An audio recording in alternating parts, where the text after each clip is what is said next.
अपनी मुसलमान वाले करीब साले topic is some most important points about the English language, vocabulary, written English and spoken English, following the yesterday's subject. The English is about some centuries old. It is not as old as the Latin language or the French language or the Greek language. There are certain notions about the English language. Some say it is not a complete original language. Some say it is a heavily borrowed language. Some say its grammar is very difficult and vocabulary has certain complications to understand for a learner. However, this is a British legacy. We were ruled by the English people about 125 years when they came to India, South Asia as traders and merchants, and slowly and gradually they overtook the power and became our masters. Since then, the English language is very much in the subcontinent, especially in the South Asia where we dwell. It is international vehicle of expression. English is the lingua franca of the world and it is used in science, technology, computer and diplomatic relations. Its vocabulary is very rich because it has been borrowed from many languages of the world. It has generously or lavishly borrowed from the other languages. The main source of the borrowing is the Latin and the French language. Besides, it has generously borrowed from German language, Greek, Chinese, Dutch, Indian, Persian and Chinese. It is a good mixture, blend of many languages. Therefore, it is rich in vocabulary. Now, some people have the idea that the English language is difficult to learn. It is not so. It is a notion, but not well grounded.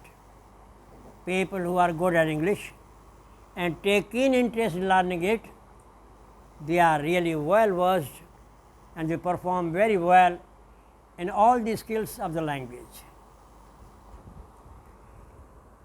Now, present affairs of the English language.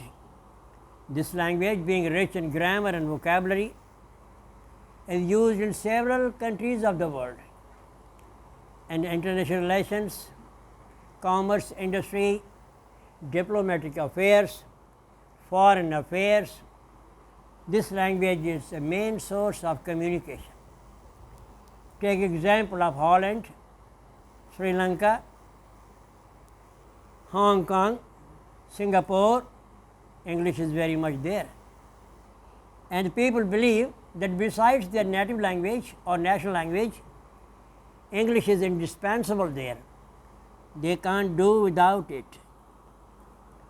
This language, like other languages, developed slowly and gradually.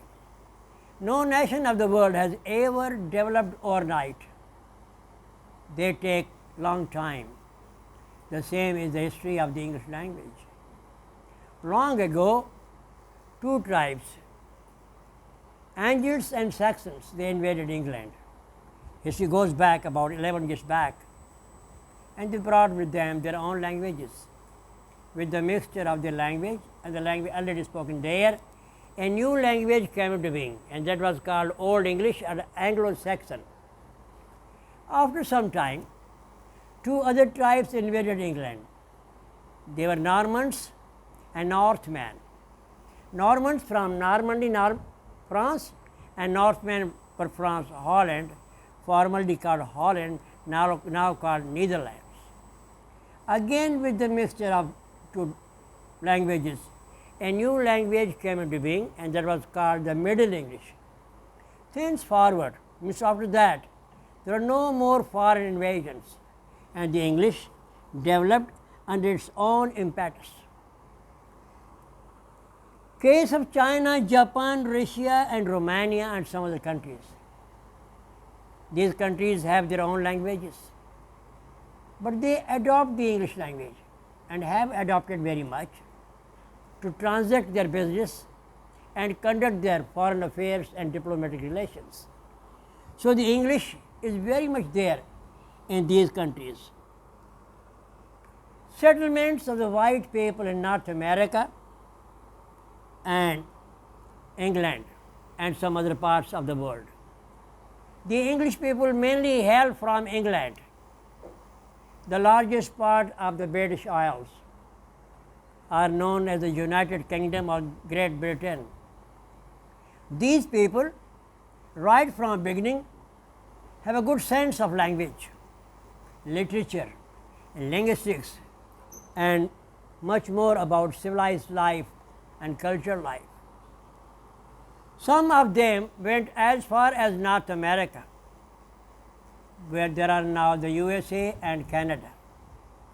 They settled there, and wherever they went, they planted the plant of the English language there. In this way, the English went as far as North America.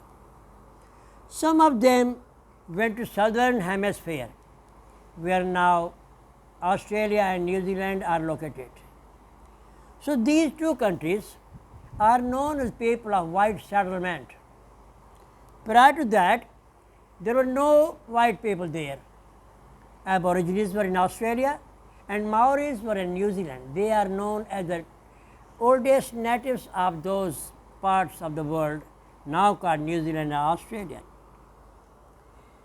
There was a person who was a great navigator. He circumnavigated, means went by sea or ship around the world. We people are surrounded by water. 3/4 of the land is covered with water. 1/4 is inhabited by we people, where 6 continents are located, Asia being the biggest one, the largest one. So, this gentleman known as Captain Thomas Cook circumnavigated, and while going by sea, he landed a place. He found it lush green, full of natural resources, for example, wildlife, forests, fresh water lakes, snow-capped mountains, meadows and pastures. An idea crossed his mind, why not white people come here and settle here? With this idea, he went back to England. That was the age of Queen Victoria, about 3 centuries back. He gave an idea that he has been to a place in southern hemisphere, hardly inhabited by some people, like Maoris and Aborigines. So, he requested Queen Victoria to allow some people to go with him and settle there. He requested Queen to allow some to come with him. It is very hard to transport human beings from one part of the world to the other. You can transact business, you can transport animals, goods, merchandise and so on, even largest animals on the earth like elephants. But it is very hard to shift people from one part of the world to other without any justifiable cause. The Queen was very much surprised with the idea. Later, he convinced her that it is a land worth abiding, worth living and full of natural resources. She said, all those people who were behind the bars, they should be sent there as punishment. So, all murderers, highwaymen, gangsters, dacoits, thieves who were behind the bars in prisons, they were asked to leave the country and go there. It was just like a punishment for them, but in fact that was going to be a blessing in disguise for them. They were being shifted to a part of the world which is very lush green, fertile, full of natural resources, beauties, and abounding in wildlife. So with this idea, Captain Thomas Cook took some people along and landed in that part of the world now called Australia. They settled there. After some time, they felt frustration. Man cannot live alone. Allah says we have created Joda Joda, male, female. He could understand frustration of his man, so came back to England and requested Queen Victoria to allow some women to come with him to that part of the world where the men are now settled. With this idea, some women, say hundreds of women, volunteers who were adventurous in a kind, they were willing to leave England and go there with him. So ships full of women, volunteer women, some married, some unmarried, some widows, some separated, they came with him to Australia and settled there. Some came with their spouses, women with husbands, and husband's wife, and so on. In this way, hundreds of people, including women, again, they shifted to Australia and settled there. Now it has been more than 3 centuries that the white people are there, and they live very comfortably as a rich, highly developed, sophisticated, and civilized and refined people. Some of them went as far as New Zealand. As we have Bay of Bengal between India and Pakistan, they have Tasman Sea between Australia and New Zealand. This distance is almost the same as we have between India and Pakistan. And here we have Bay of Bengal, they have the Tasman Sea. So hundreds of people migrated to that part of the world which is now called New Zealand. It's a very lush green country, full of natural resources like Australia, full of wildlife, very peaceful country. So in this way, the English language developed highly now right from North Pole, which is Northern Hemisphere, to Southern Hemisphere. Some of them went as far as Hong Kong, Singapore, and English language got very much influential and rich there. Here in this part of the country, the English people came as traders, as I said earlier. It was the age of time of Aurangzeb Alamgir. He granted them charter for trade. They came under the title of the East India Company and started trading things from here to England and from England to this part of the world. They could smell that the Mughal emperors were not as strong as they ought to be, or to hold such a large country as it was that time, especially Calcutta, Bengal, the largest, very big area of land. Mughals become lazy, easygoing. They were not able to hold such a big country as this part of the world where we dwell, India, Pakistan, Sri Lanka, Bangladesh, and so on. So they just interrupted, crept into politics, and slowly and gradually they took over the power. The last Mughal emperor, Bahadur Shah Zafar II, he was arrested.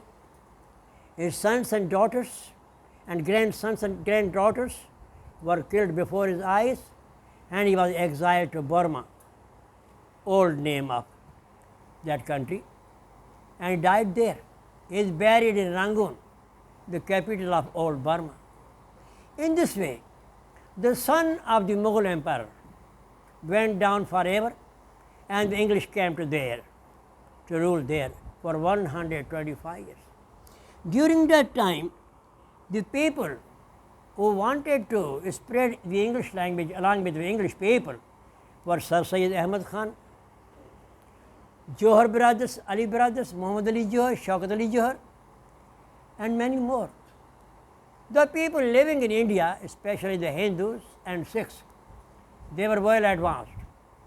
They are ahead of Muslim science and technology and business, and they are intelligent enough to live, to get their due share as population or citizens of that part of the world, and they also were good at English.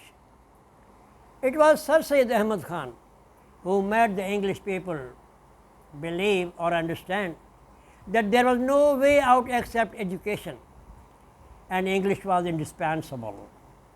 They could not do without it. It is very essential. With this idea, Sir Syed Ahmad Khan opened or established a small school at Ghazipur. Later he came to Aligarh and he started a big school, a large scale. Later after his death, it was developed to the status or title of Aligarh University. Also there were Ali Baradran. Muhammad Ali Johar was also not less active in this regard. He wanted the English people to have some basic knowledge of the language and develop and go side by side, hand in hand with the Hindus and the English. He also made them believe that there was no way out except education, especially English, so that they could talk to the English people, Hindus, they could get their due share in politics through the English spoken and written English. With this idea, Muhammad Ali Johar started a newspaper called Comrade. It was a small English newspaper, maybe comprising 2 or 3 or 4 pages. Its language was marvelous, crisp, meaningful, idiomatic, and thought-provoking. So much so that the English people also took keen interest in this paper. They vied with one another to have the first quick look at the newspaper. So this newspaper also played a vital role in the development of the English language, especially in that part of the world where we dwell now. In this way, the English language developed a lot. Now, difference between the British English and the American English.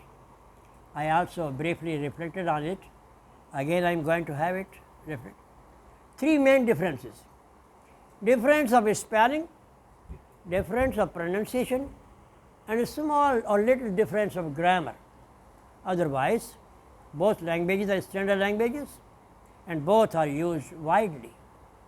People who now rule almost all over the world in business, commerce, and industry and diplomacy, they are from England. When we say England, doesn't mean that the other people of United Kingdom don't know English. England is the biggest, largest part, having London capital in it. Other 3 parts were Ireland, Scotland, and Wales. Now, Ireland is independent country with her own currency, police, passport, constitution, and so on. So, the English of America means the USA, Canada, and this world, they are very much in extent. They are going very well. Now, some words from the American English which are not in this English. For example, a person who doesn't go to school, keeps away from it, he or she is known truant, T-R-U-N-T, truant. In American English, it is hooky, H-O-O-K-Y. We call cleaners. They don't have cleaners. They have people who serve them for sanitation purpose, but they are known janitors. We have silencer in our motorbike or cars. They call it muffler. M-U-F-F means to muffle the sound like this. We call silencer, they are called muffler. There are some words which are not in American English. When we mean American English, it means North America, Canada, and the USA. For example, they don't have a peon, truant, sweepers, etc. Sweepers are known as janitors there. And most of the things they do by themselves. Snobbery, blood, supremacy, all these things we got from the English people. This is the legacy of the English people, like the English language. American and Canadians also are known as brothers and sisters. Their countries are known as sister states. Both are very peaceful countries. there is no any apprehension or any danger of war between them. That's why they are known as sister states. Sister states means people having same language, same religion, same culture, same civilization, and almost same lifestyle. That is called sister states. For example, India and Pakistan, people are same. Almost we have 40 crore Muslims in India, and we have almost crores of Hindus here, but they are known as separate states. We are religious state. It is known religious without religion. Religion can be in temples, mosques, but in politics there is no religion. It is known as secular state, a state without religion. Moreover, we believe here in the unity of Allah. They believe in their gods. In this way, India and Pakistan are not sister states. Again come to Iran, Pakistan, they are sister states, same religion, same way of life, maybe some difference of dress, language, but they are same. Bangladesh, Pakistan are known as sister states, religion is same, almost customs are same apart from language. Now, there are some words, for example, peon, trant, sapers, they are not in the American English. English language, like other languages, has generously borrowed from other languages. It doesn't mean that it is a completely borrowed language, but it has, without any reservations or any kind of limitations, has largely borrowed from other languages. The only language that is known as the purest language of the world is the Arabic language. It has never ever borrowed from any other language. This language we have, for example, Chinese, tea we have from Chinese, rickshaw from Japanese, coffee from Turkish. So many words from other languages. I just give you a few examples like that. I give you 4 examples of borrowing from the first year English lesson, the English language. On the last page of that lesson, the English language in first year, published by Since Textbook Board, Jamshoro, there are 4 words mentioned there. I explain them to you briefly. The first word is admiral, A-D-M-I-R-A-L. This word comes the Arabic word Amirul Bahar, means prince of the sea, the highest rank of naval force. Some misguided scholars thought that D was missing in the first syllable. So from Amiral they made admiral. So in this way new word was coined and incorporated into the English language. Other word there is sandwich, samosa or pakoda. The Earl of Sandwich was very much fond of gambling, so much so that he would go on gambling throughout night without stopping for dinner or supper. So his servant invented a kind of meal. He took 2 parts of bread and filled something in it like onion rings, tomato, potato, egg and so on. So in this way he invented a new kind of meal. So he would go on gambling throughout night without stopping. So this word comes from the Earl of Sandwich. Sandwich, the name of property or estate of Jagir, Milkat, the Nawab of Karabakh. Title, Karabakh is a place. Other word, the third word is yacht, Y-A-C-H-T. Yacht means fast hunting boat, tez raftar kashti, to catch wild animals and birds from sea or river. The Dutch people gave a beautiful yacht to their king as a wedding gift, and this word comes from the Dutch language, yacht. It is quite unusual as far as spelling and pronunciation is concerned. The fourth word on that page is television.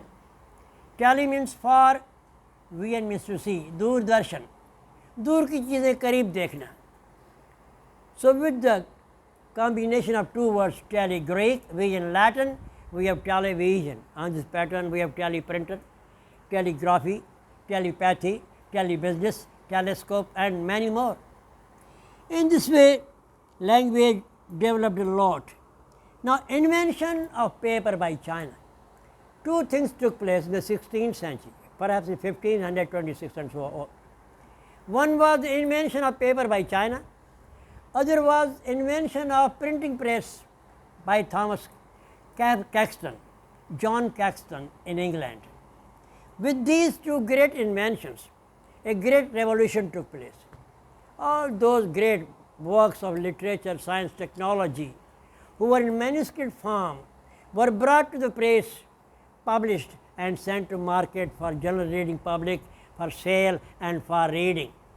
In this way, language developed a lot. 16th century in English literature known as rich language, rich century as for publication of books and works by great literary giants such as Francis Bacon, William Shakespeare, Thomas Gray, John Milton and many more.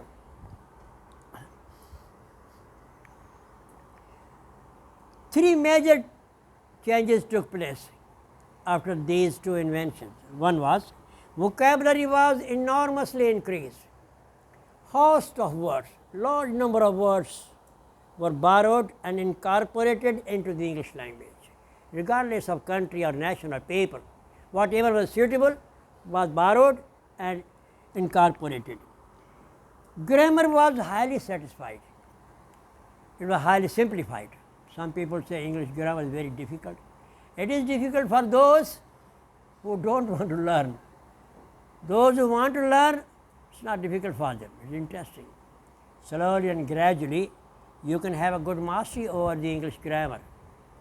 And half of the language may be spoken, written, listening and reading. It is contained in vocabulary.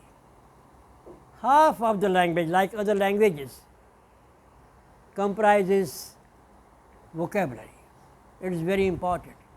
Vocabulary means 9 parts of a speech, including the articles, noun, pronoun, verb, adjective, adverb, conjunction, interjection, preposition and so on. Third great change took place. Pronunciation became much complicated. Since English borrowed lavishly, pronunciation of many words became very difficult, but not that much difficult.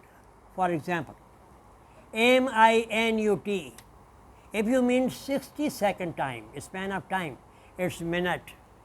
And if you mean something very close, very careful or very trivial, then it will be pronounced minute, minute.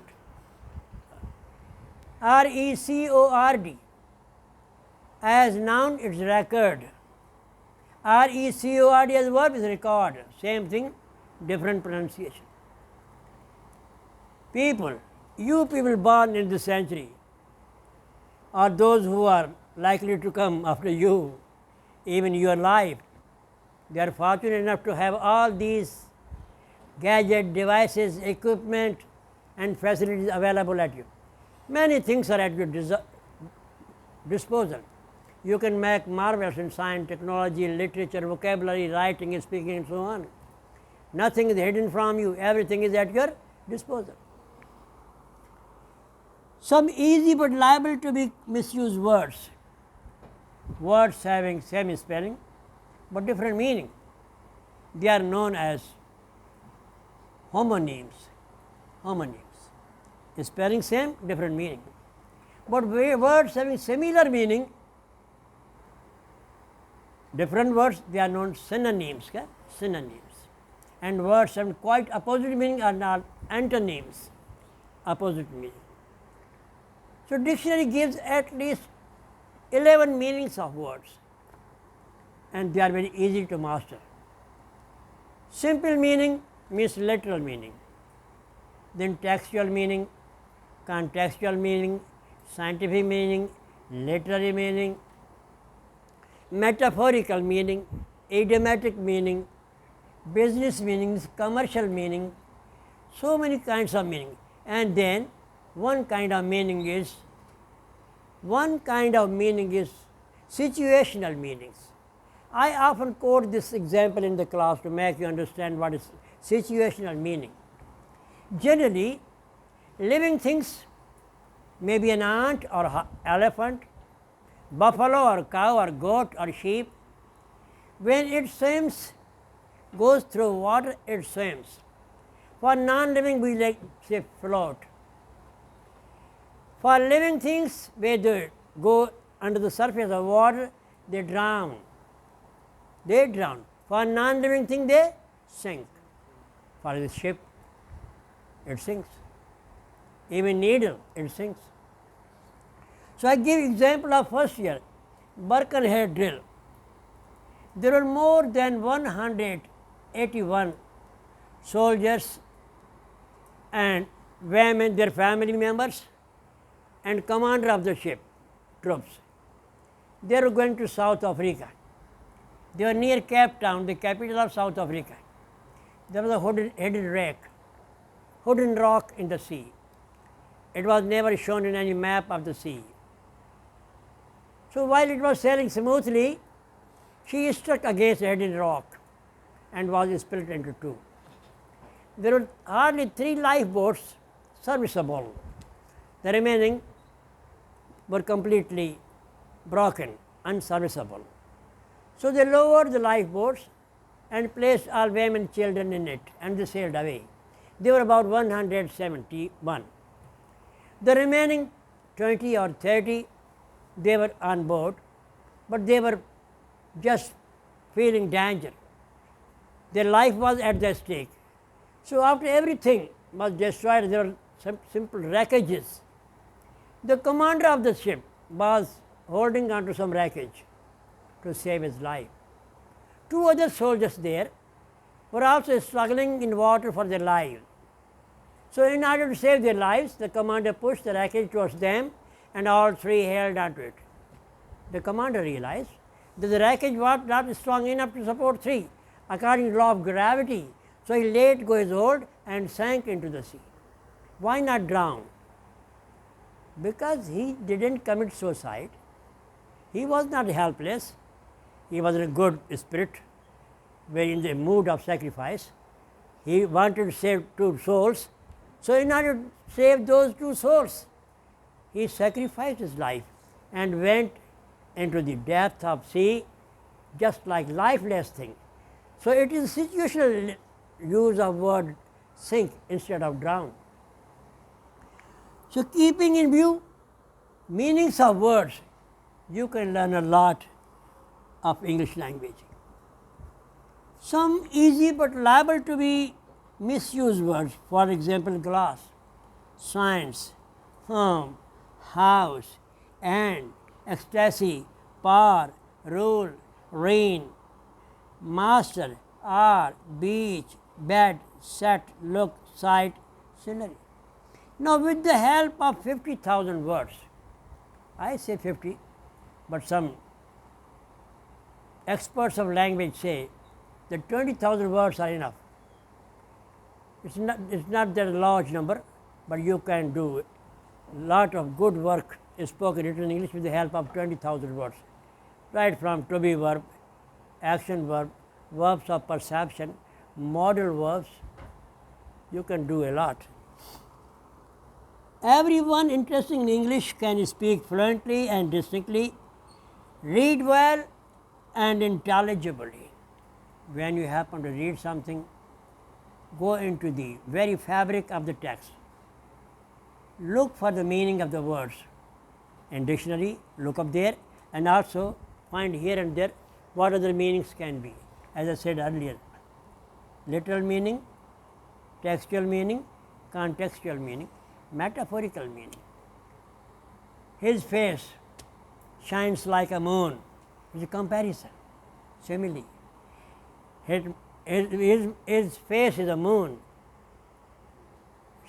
Exactly, face is compared to moon without use of as or like. It is metaphor.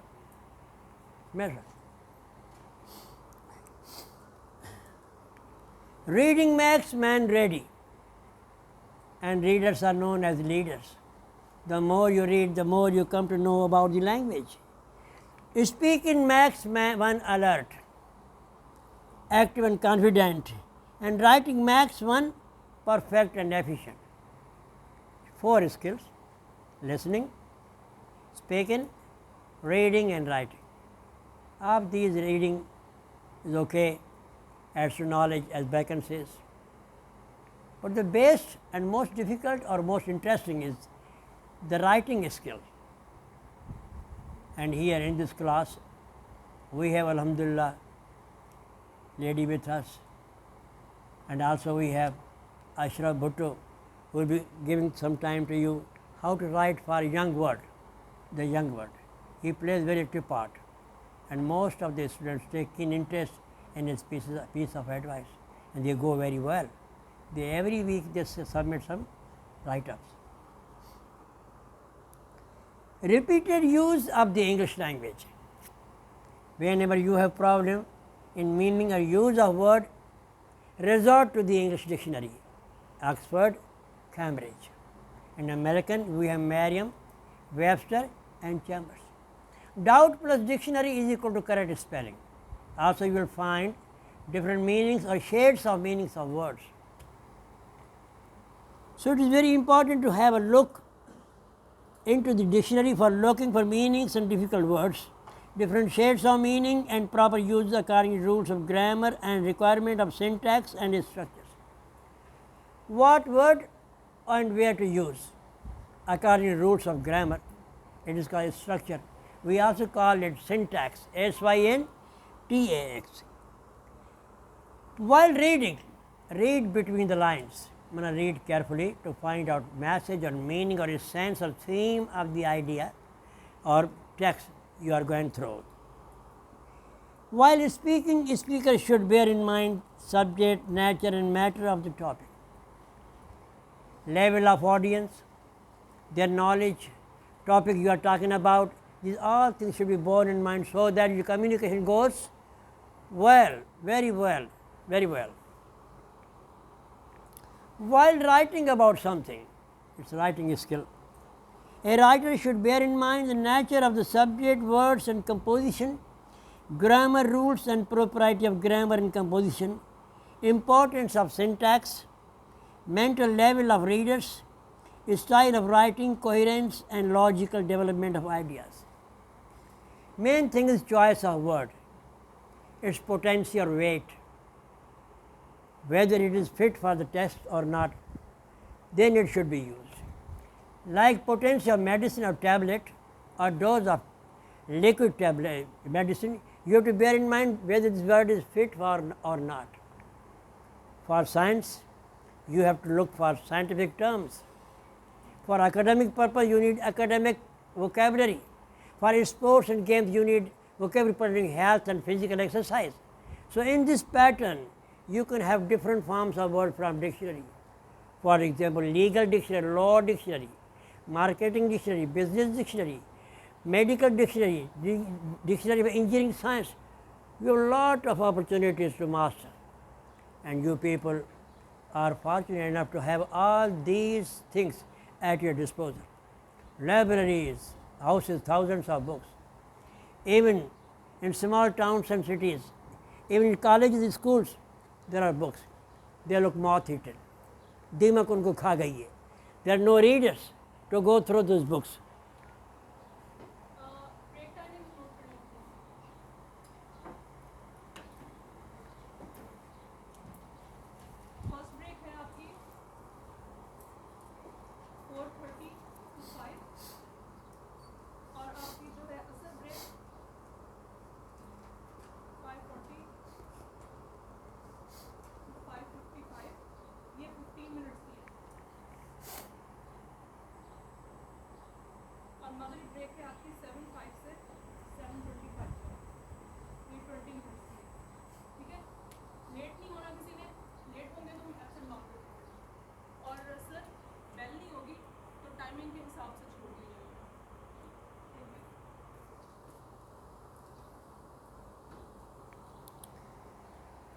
As I said earlier, there are 1.2 million words, 12 lakh words. If Shakespeare were here, alive again, come to life, he won't understand the very fabric of English. It is so developed. He was a dramatist. He has written masterpieces. He made wonders in the world of dramaturgy. But there is much to learn. Even 7 lives, according to belief of Hindu and Sikh, and that people living in Sri Lanka, Japan and China, Buddha Mazhab, they believe in rebirth, reincarnation, come to life again and again. We Christians and Jews believe in one life. We believe in resurrection. So even we had 7 lives, we couldn't understand language fully. Life is too short, work is too long, as Henry Thoreau long says. The time is very limited. Now, learning a few thousand words from dictionary, that won't help.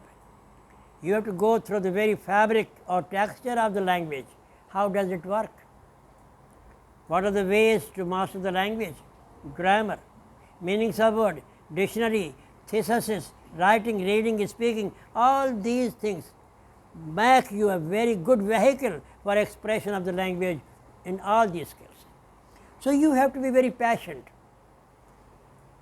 You have to adopt perseverance and great deal of hard work. Only then you can master a language. It doesn't mean all the time you go through the English books. There are so many things to do. But as for improvement of the language, for good drafting, good speaking, for good business, writing, you have to have some command over the language, and that comes only through hard work, hard practice, long practice, and take some time. It's not a matter of overnight or some few days or few months. It takes a long time. Learning a few thousand words by heart from the dictionary won't help one to master the English language at all. Slowly and gradually, learning, for example, 10 words a day with their use, you can go very well. In a couple of months, you can understand how does the language work, what is the mechanism of the language, where does the beauty of language lie, how to speak well and write well to make audience or readers really appreciate your endeavors or your efforts in the language. Confidence, that is very important, and diffidence is enemy. So have some confidence in yourself. Muster courage to learn new things. Teachers are there. Now even self-knowledge, self-development, that is very important these days. You have all the facilities available and you can make best of them. Life you get only once. Make best of it, most of it. The more you work, the more you get. Means money. The more you read, the more you learn. So try to keep on working on. I always quote this example. कम सो, कम खाओ, गम खाओ, ज़िंदगी बहुत अच्छी गुजरेगी.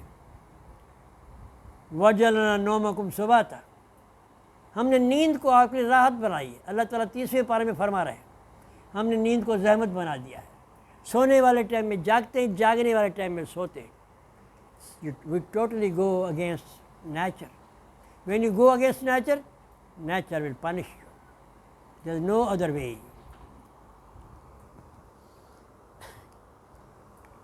There should be a good store of vocabulary.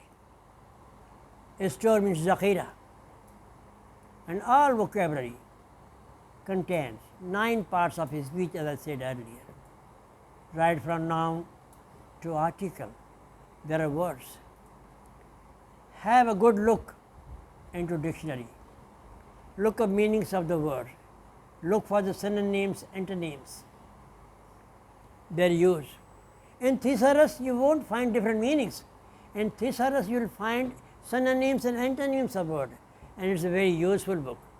All books are available in the market. All books are available in the libraries. You can have all these things without paying a single penny or rupee. You can make marvels.